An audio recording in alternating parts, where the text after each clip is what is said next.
All right, kids. So we're going to go over the last section in Chapter 1 today, which is kind of the culmination of the converging of cultures in North America. We've talked about Native American cultures, we've talked about West African cultures, we've talked about European cultures and the reasoning that Europeans started to look for water routes to Asia.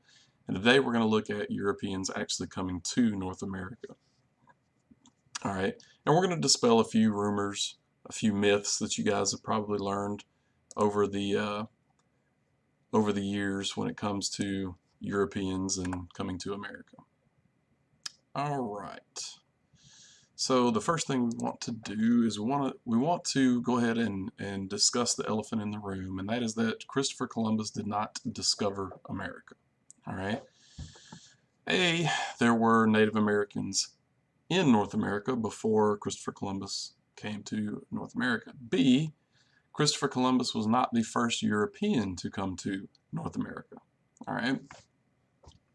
So let's look at that first. Let's look at the first European to actually come to North America. The first European to come to North America was the expedition of Leif Erikson.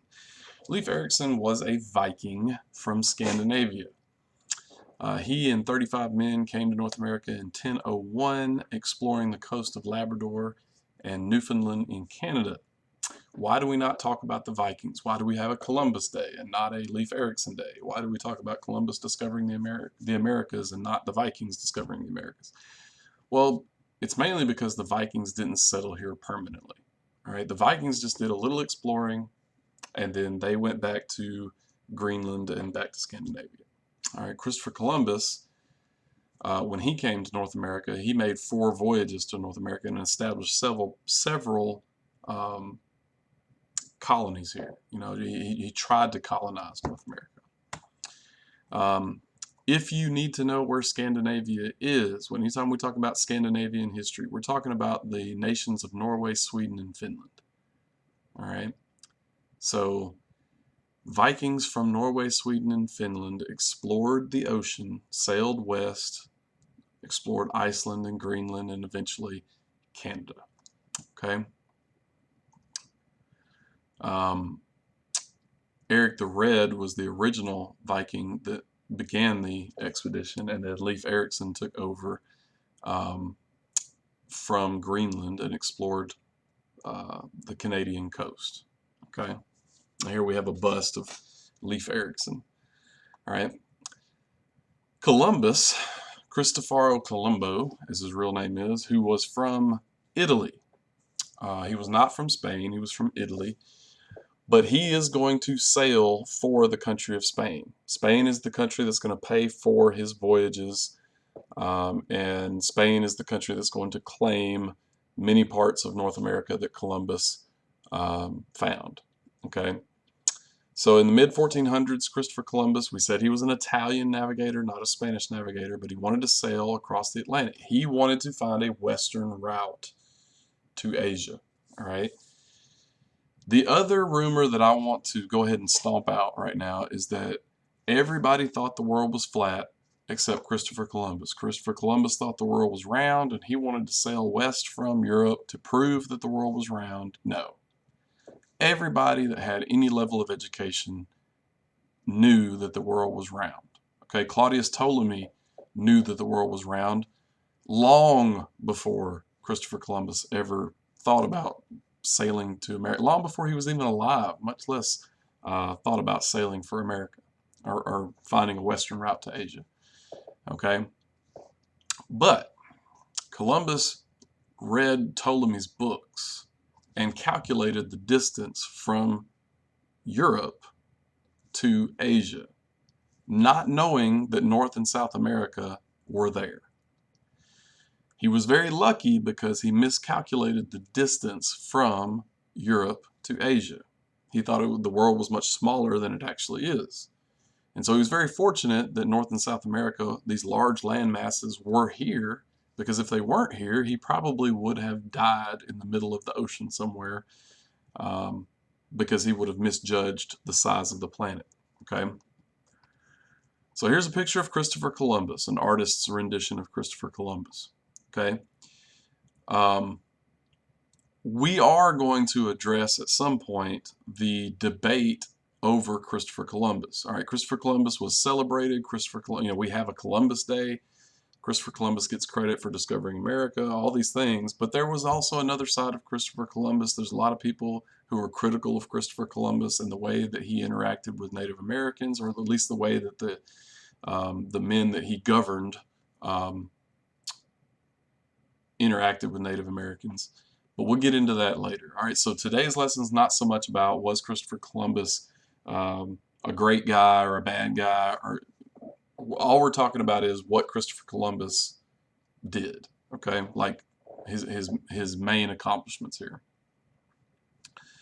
So Christopher Columbus from Italy goes around looking for money to finance a voyage to sail west. In 1492, Spain's monarchy, okay, King Ferdinand and Queen Isabella, they're the ones that agreed to finance his expedition. He's going to make 4 voyages from Europe to America. All right, the first of which is in 1492. He left with 3 ships, the Nina, the Pinta, the Santa Maria. Okay, these are caravels. As he sails across in 1492, he lands somewhere in the Bahamas on what he called San Salvador Island, but the natives called Guanahani.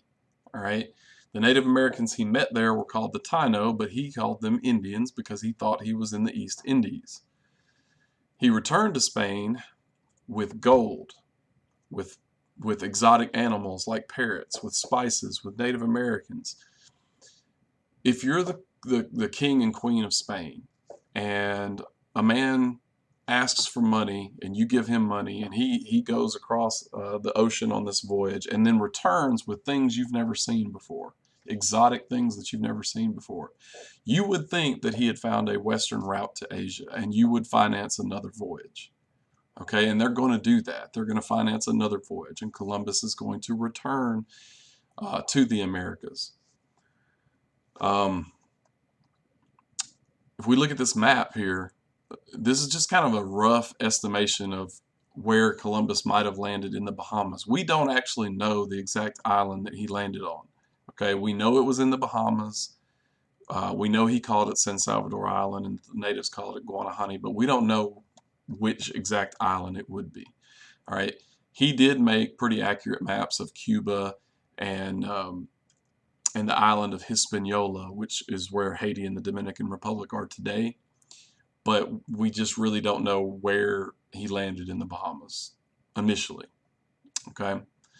As we said, all in all, Columbus made 4 voyages to the Americas. Now, what's interesting about this is that after his 3rd voyage, when he returned to Europe, the Spanish monarchy was very upset with him because of the way that he had treated Native Americans, at least the way that the men that he put in charge had treated Native Americans. So they were more upset with his governance of those men than anything. And he was put in jail. He was put in jail for several weeks.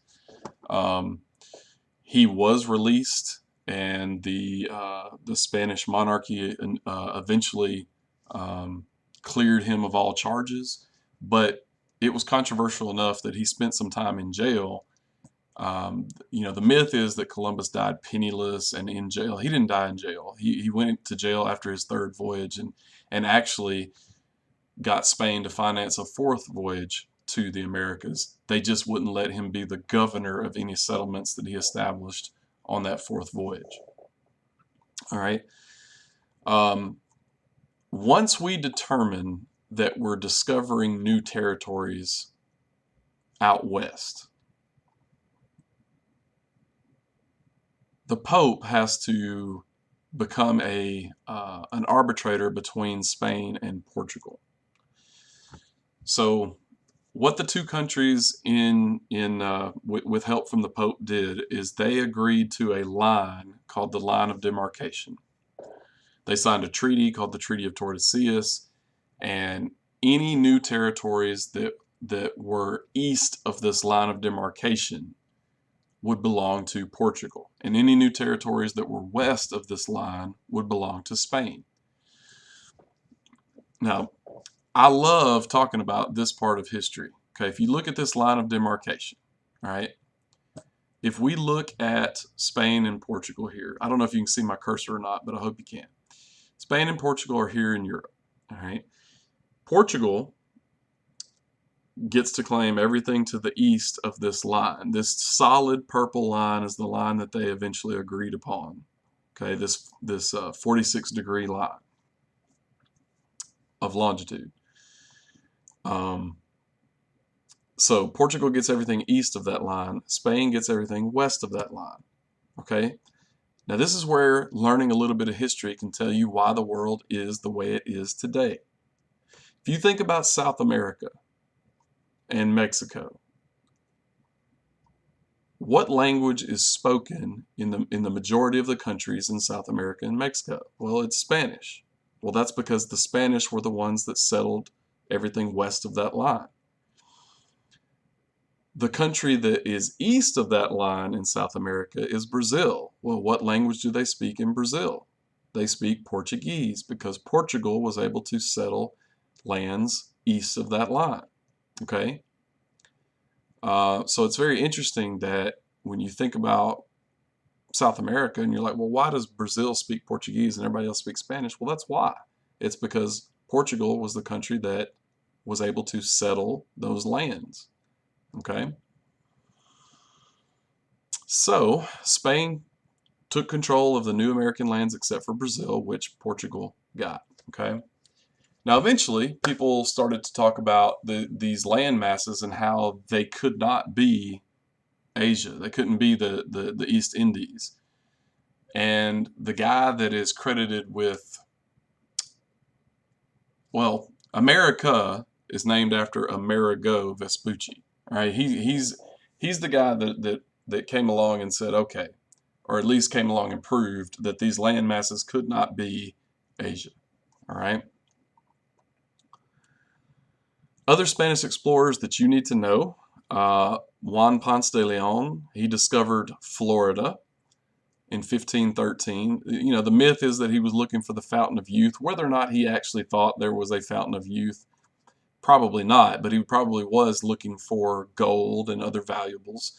And he discovered Florida in 1513. Vasco da Balboa was the first European to reach the Pacific coast of the Americas by crossing Panama and looking at what he called the South Sea, which would eventually be known as the Pacific Ocean.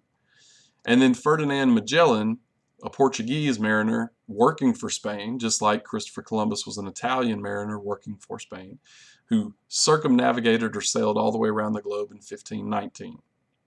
Okay, and this is a little misleading because Magellan didn't actually finish the voyage. Magellan died during the voyage, and his crew actually circumnavigated the globe in 1519. All right. Now, what effect did Columbus discovering America have on the rest of the world? Well, the Columbian Exchange was the biggest effect. All of a sudden, you had an exchange of plants, animals, people, diseases, ideas across from the old world, which was Europe and Asia and Africa, to the new world, which was the Americas. Native Americans introduced Europeans to things like corn and tobacco and potatoes and pumpkins and squash. And then Europeans introduced Native Americans to things like wheat, oats, barley, pigs, cows, horses. All right. You know, you always see cowboys and Indians movies, right? Like you always see Native Americans riding on horses. Native Americans never had horses until Europeans came to the Americas with horses. When I ask you guys, what do you consider to be Italian food, right? One of the things you're going to say is like pasta and pizza and all these things with tomato sauce. Well, tomatoes came from the Americas.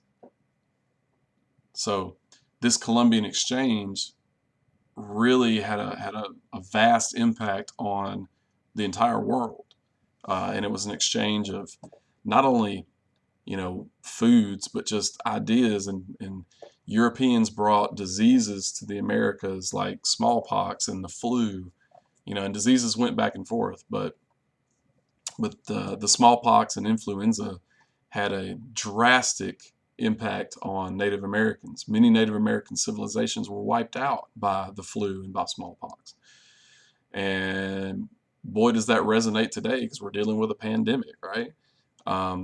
When you have a virus that your immune system has never been introduced to, it's a scary thing. Well, for Native Americans who had been isolated from Europeans, these diseases specifically were new to their immune systems, and they were ravaged by these diseases. So we will pick up again next time, and I hope you guys are having a great day.